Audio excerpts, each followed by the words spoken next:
Atención selectiva el podcast.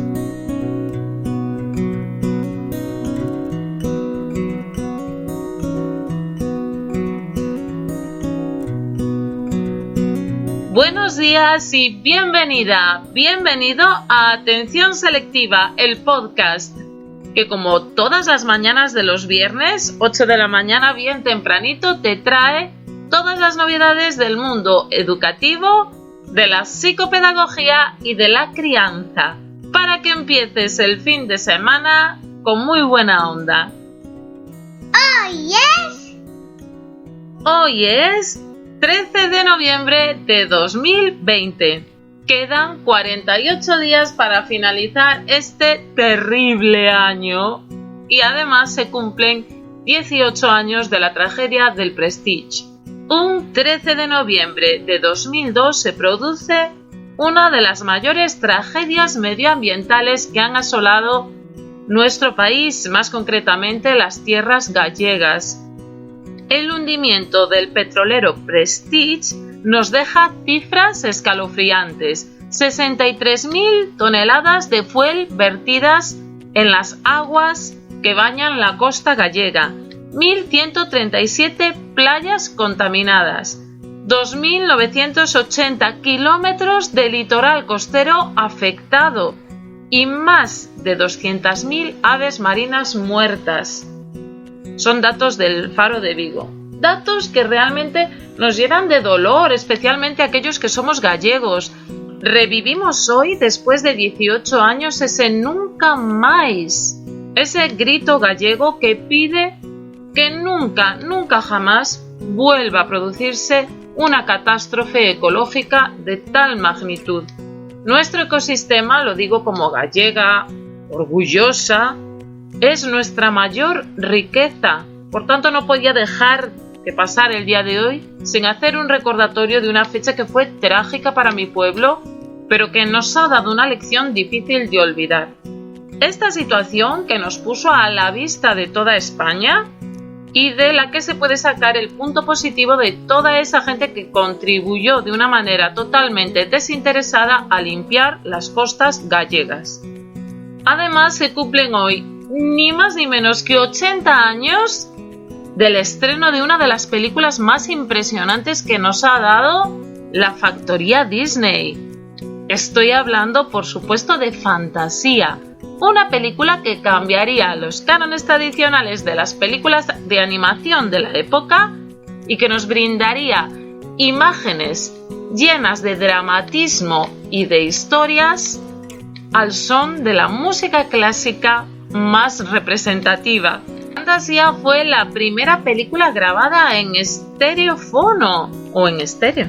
La banda sonora de la película está interpretada por la Orquesta de Filadelfia y dirigida por Leopold Stokowski, que recibió un Oscar honorífico en 1942 junto con el propio Walt Disney. También Oscar honorífico en la 14ª ceremonia de los premios Oscar.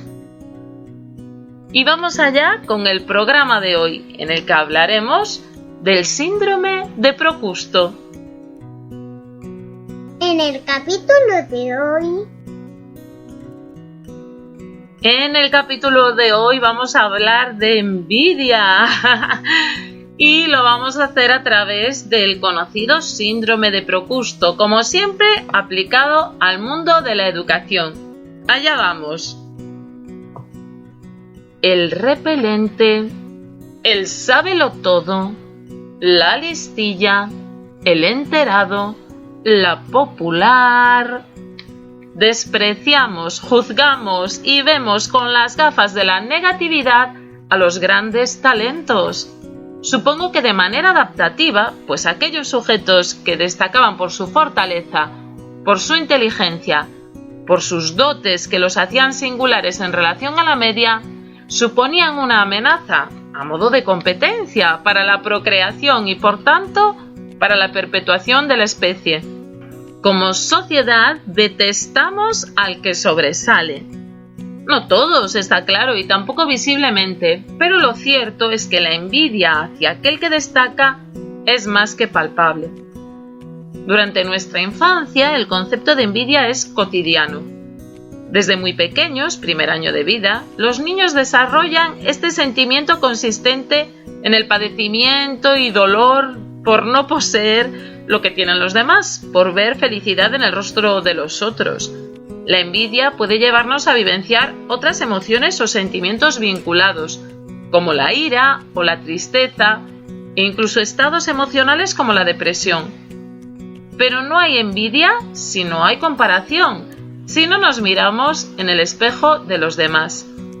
Castigar al otro por su brillantez suele ser un referente habitual en la infancia, donde los casos de menosprecio e incluso bullying pueden llegar a darse solo por este hecho concreto, solo por resultar un pico que sobresale en la media. Pero lo cierto es que lejos de ir disminuyendo con los años, este tipo de conductas se aseveran en muchas ocasiones, dando lugar a adultos con baja autoestima, que necesitan de la infelicidad de los demás para salir adelante, o también a narcisistas ególatras que son incapaces de ver el talento en otro lugar que no sea su propio reflejo. Como microsociedad, el ámbito educativo nos muestra grandes ejemplos de cómo las envidias pueden remover estómagos. Por este motivo hacemos hoy alusión a un concepto muy en boga en el análisis psicosocial actual. En atención selectiva ponemos hoy a análisis el síndrome de Procusto. Y mira que te vuelvo las ramas. Envidia que me da a mí este chiquillo que para 2 frases que dice ya se está haciendo más conocido que nadie aquí en atención selectiva. Pero no me voy por las ramas porque continúo hablando de el síndrome de Procusto, de la mitología al concepto del siglo XXI. Seguramente habrás escuchado la expresión hacer la cama, en el sentido figurado de engañar a los demás mediante alabanzas o halagos para sacar provecho. Hacemos la cama a aquellos que queremos cerca o de los que podemos beneficiarnos mediante la caricia de las palabras. Y es que hoy la cosa va de camas, aunque en principio no te lo parezca. Procusto es un ser mitológico nacido del dios Poseidón, al que podemos conocer como el Lorenzo Lamas en la antigua Grecia. En su trabajo como posadero, cuenta la leyenda, invitaba y se mostraba muy afable con todo cuanto viajero llegaba a su fonda, y a todos ellos ofrecía su lecho. Vamos, que les hacía la cama en lo literal y en lo metafórico. Pero cuando los huéspedes de su posada estaban bien cómodos en la cama de Procusto, éste los ataba de pies y manos para ajustarlos al tamaño de su cama. Si las extremidades de los huéspedes eran más cortas que la cama, a martillazo limpio que se las estiraba hasta conseguir que tuvieran el tamaño de su lecho. Y si sus piernas y brazos sobresalían de la cama, simplemente se los cortaba. Yuyu. Sea como fuera, la cama de Procusto, el lecho de Procusto, marcaba la medida a cortar, y éste se mostraría totalmente intransigente con otra realidad. En la actualidad, Procusto y su lecho se han empleado en numerosos contextos y expresiones, formando parte de la tradición popular e incluso científica. De hecho, en el mundo de la psicología se emplea la expresión lecho de Procusto para definir una mala praxis en la que se alteran los datos para hacerlos coincidir con una hipótesis, o por el contrario, cuando se agrandan para ratificar sin validez una teoría. Pero es sin lugar a dudas el síndrome de Procusto aquel que más se está empleando en diversas facetas del conocimiento del ser humano en los últimos tiempos. Desde el arte hasta la educación, pasando por la psicología y el coaching, con el síndrome de Procusto se nos muestra la necesidad por parte de quienes lo padecen de menospreciar y sabotear los logros de los demás, de cortarles no solamente las manos o las piernas, sino las alas. Quien padece este síndrome es incapaz de reconocer otras realidades que no sean la suya propia y por tanto las ideas que no comulguen con su forma de pensar serán interpretadas como erróneas e incluso como amenazas. De hecho, quienes están aquejados del mal de Procusto tienden a ver como un enemigo a todo aquel que destaque, pues dentro de su visión cegada por una baja autoestima, piensan que les son competencia aquellos que en un mismo contexto simplemente brillan por su capacidad. En el ámbito educativo tenemos múltiples ejemplos de este síndrome, que se da mucho tanto entre niños como entre adultos. Me gustaría pensar que no tanto entre adultos y niños, aunque lamentablemente de todo puede haber. En los casos entre adultos, en el ámbito laboral relacionado con lo educativo, se da entre profesionales que no se coordinan con el resto o que no desean trabajar en equipo. El síndrome de Procusto facilita el concepto de amenaza en el compañero que destaca. De este modo, aquellos docentes innovadores, generalmente en un rango de edad joven, aunque no siempre esto sea así, son percibidos como amenazas a las zonas de confort, aunque también como agentes destronadores. Cuando un docente aquejado de este síndrome observa a su alrededor competencia, aludirá al «aquí siempre se hizo así» o al «eso ya lo hacía yo hace 20 años, solo que no empleábamos neologismos para llamarlo». Las actitudes de constante mofa por lo diferente, de menosprecio o de negación de las nuevas ideas son su carta de presentación y su batalla diaria. Jamás querrán que una actividad o proyecto lo lleve a cabo alguien que destaque, pues temen que con el éxito de los demás se visibilice su incompetencia, siempre según su visión. Son personas que siempre están criticando el trabajo de los demás, no suelen tener empatía y coartan la creatividad de quienes no siguen su línea de acción. Hasta aquí, nada nuevo que no resulte familiar o extrapolable a cualquier otra profesión. Pero en el caso de los niños, todo se complica. Síndrome de Procusto e infancia.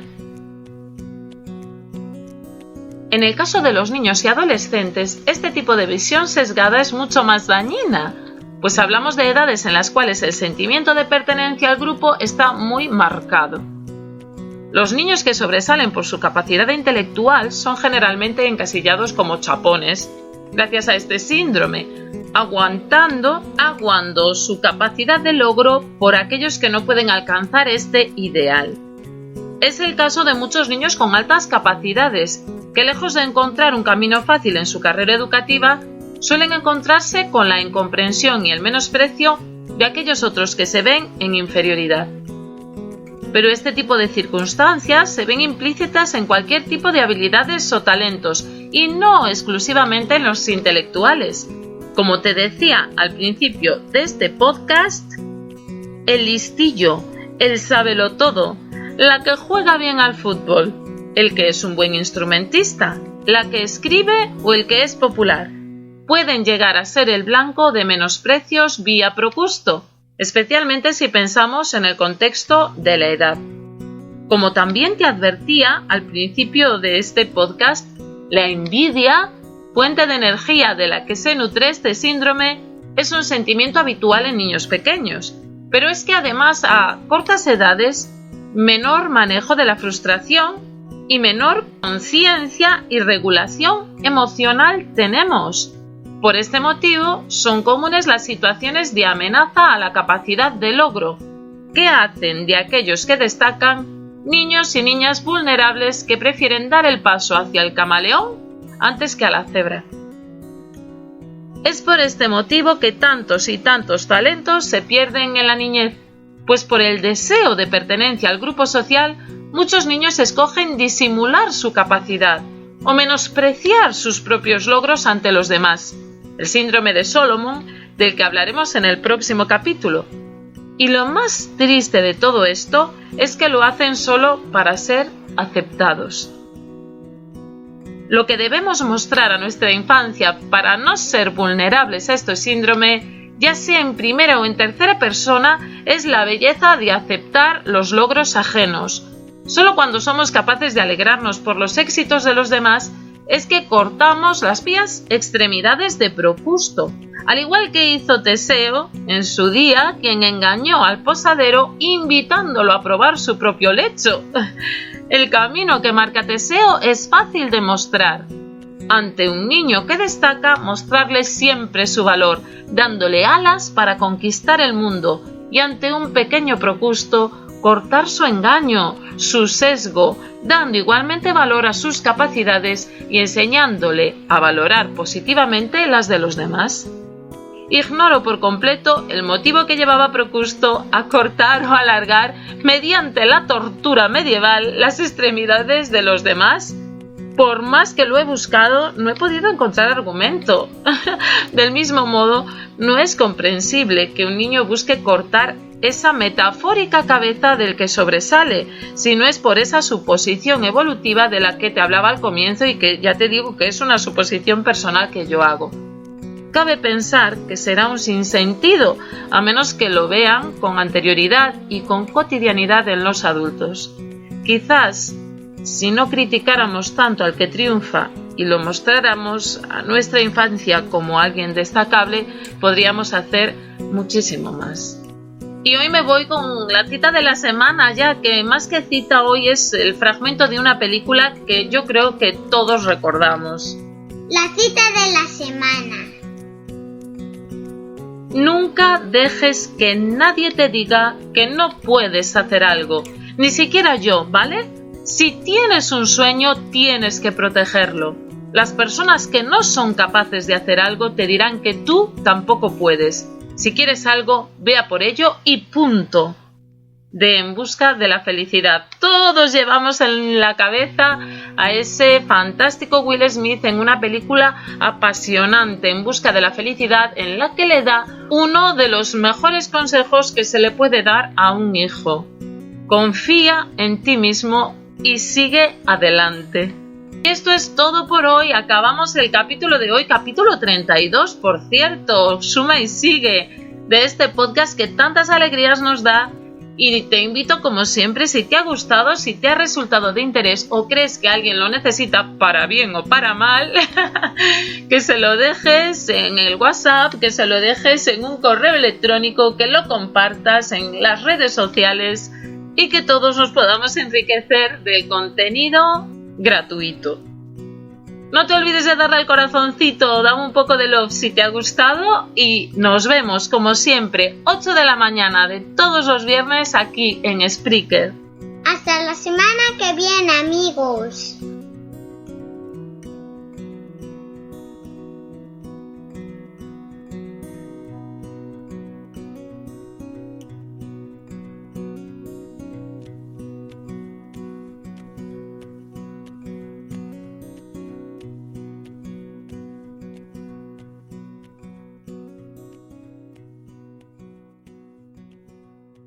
Quédate si quieres escuchar más contenido como este.